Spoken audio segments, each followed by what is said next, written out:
Okay, so we're gonna start. This next section called resources and energy, and this is an awesome chapter. A million times, 5 billion and 5 billion and 2 times I have told you that if we have it, so this will be 5 billion and 3. If we have it, we either grow it or we mine it, right?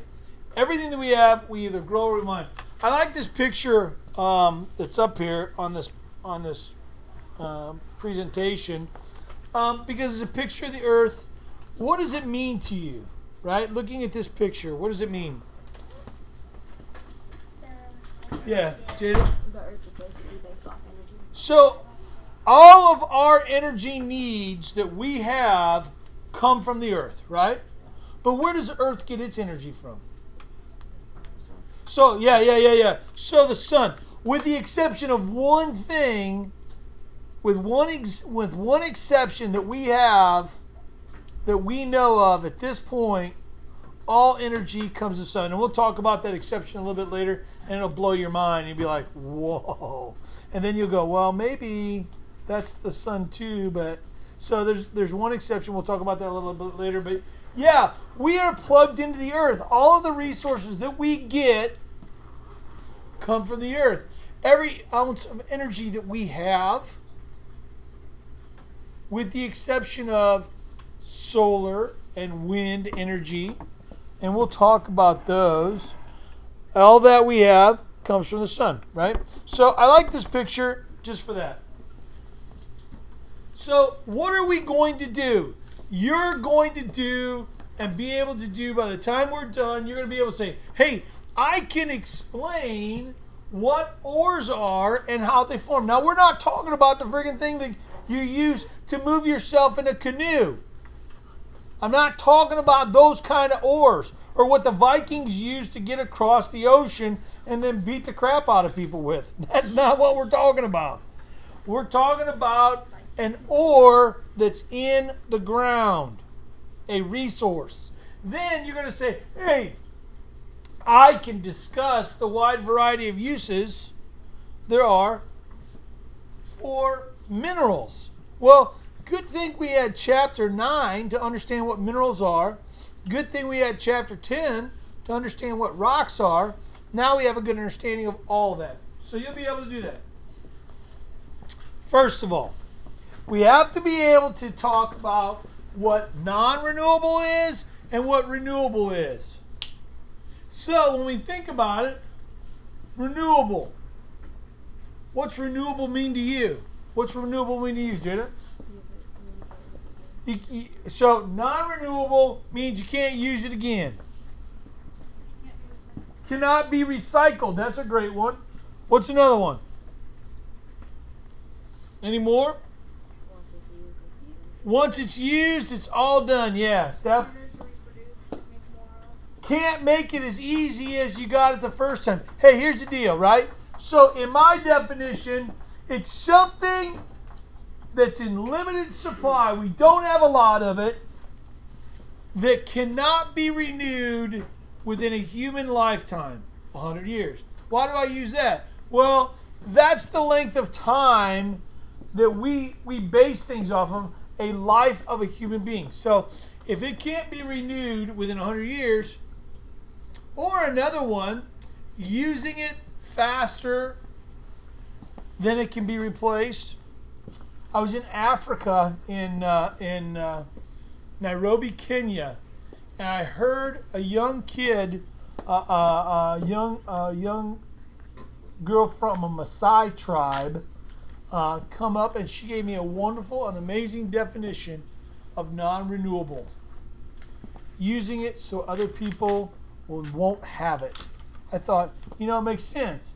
Using it at a rate which other people won't have it. So here's the deal. If you think of fossil fuels, right? Anybody know what's going on right now? Right now in Iran. I'm sorry. Iran. Anybody know what's going on in Iran? Nobody knows?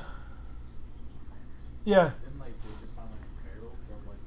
So they're putting 500 million barrels of oil onto the open market because we just passed a deal with them. We had an exchange. They gave us a bunch of prisoners. They just did a nuclear sanctioning deal, and in the process, we exchanged prisoners, right? And then they get to export, and their export is going to be fossil fuels, right? Because they produce a lot of oil. Here's my question: anybody know what the cost of a gallon of gasoline is right now? $1.60, $1.70. I think $1.68. If you look on Gas Buddy, right? So, anybody know what's going to happen if these guys put another additional 500 million barrels of gallon of oil on the open market? Yeah, the price of gas is going to go down even more. The price of diesel fuel is going to go down even more. And everybody's sitting there, everybody's going, oh yeah. But you know what? Here's the deal. Take all of the fossil fuels in the world and put them in my hand right here. Let's say, here's the world, and here's all the fossil fuels. It's a finite amount. In other words, it's not indefinite. There is an exact amount that's there currently, and it will be able to be used. Once that's done, it's gone. And so they're dumping fuel onto the open market, and they're allowing people to use it faster. What are people going to do? Oh, I can drive to Peoria to go get chicken wings or whatever. Now, here's my question for you. How many of you have a job? Quite a few of you. Okay. What's the going? I don't even know what the going minimum wage is. I hate to say this. My minimum wage when I got my first job at age, I don't want to tell you my age because it was against the law what I did. I was child labor practices probably. Maybe they didn't even care back then. I don't really know. But my first job was $2.25 an hour, right? What is it now?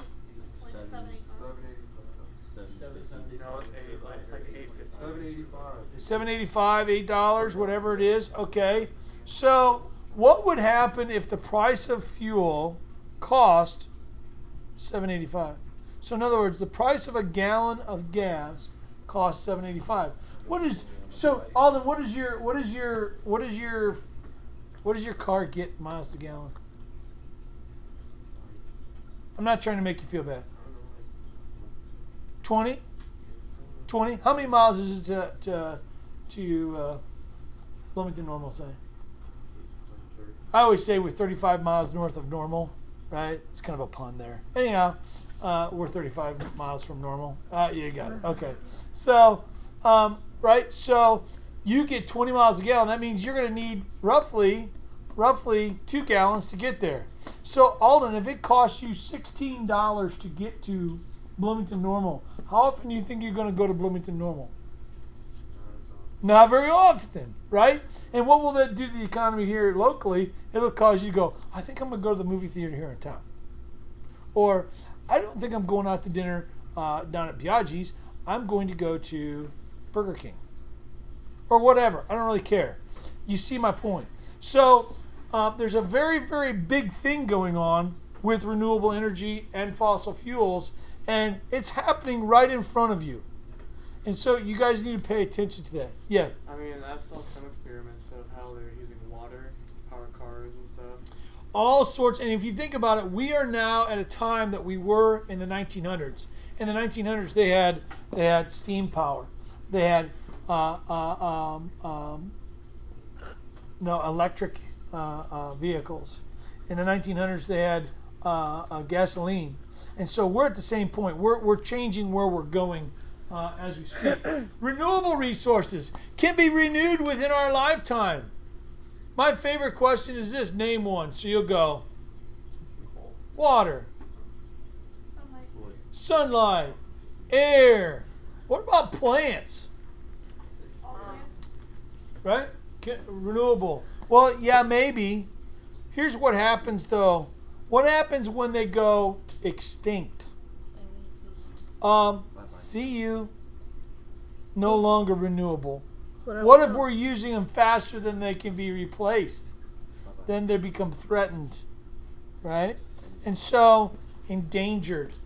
Going down that road. So, while we have renewable resources that include these things, if we do damage to them, they will go away. Here's my question for you. How do we renew water? Well, everybody knows this. What is it? The water what? Cycle. Water cycle. Evaporates, condensation, precipitation, sublimation. I can go on and on, right?